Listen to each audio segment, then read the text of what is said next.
প্রবাসী শব্দটি ছোট হলেও এর প্রভাব খুবই ভারী।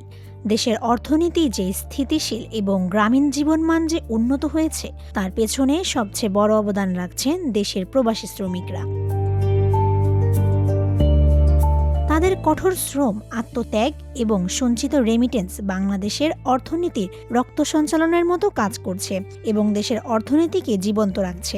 ভিনদেশে স্বপ্নের সন্ধানে পাড়ি দিতে গিয়ে অসংখ্য প্রবাসী শ্রমিক দালালের ফাঁদে পড়ে জমিজমা, ঘরবাড়ি, এমনকি জীবনের শেষ সঞ্চয়টুকু হারিয়েছেন, তবুও বেঁচে আছেন। তবে অনেকে মৃত্যুর মুখে পতিত হয়েছেন।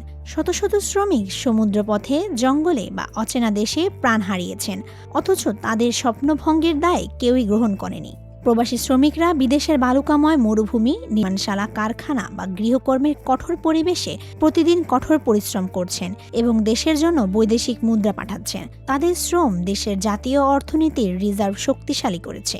মেগা প্রকল্প বাস্তবায়ন সম্ভব হচ্ছে এবং রাজধানীর আকাশচুম্বী ভবনগুলো দাঁড়িয়ে যাচ্ছে।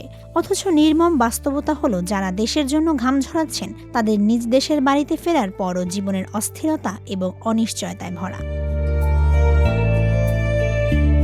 গ্রামীণ অর্থনীতিতে প্রবাসী আয়ের প্রভাব আরও গভীর। রেমিটেন্সের অর্থে গ্রামীণ মাটির ঘর এখন পাকা ভবনের রূপ নিয়েছে।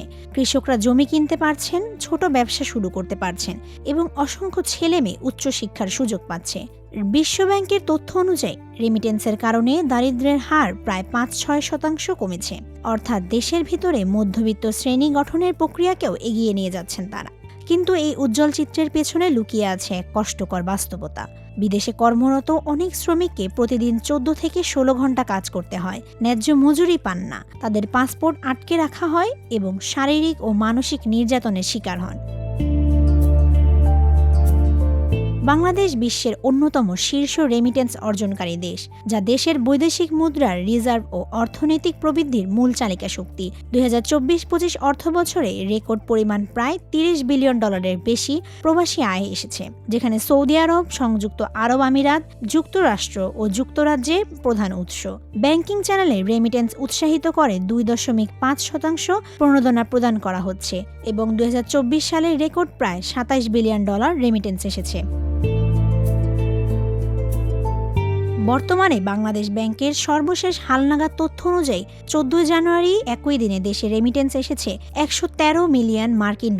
চলতি ২০২৫-২৬ অর্থবছরের জুলাই থেকে ১৪ জানুয়ারি ২০২৬ পর্যন্ত মোট রেমিটেন্স প্রবাহ দাঁড়িয়েছে $১৭,৯৬৯ মিলিয়ন।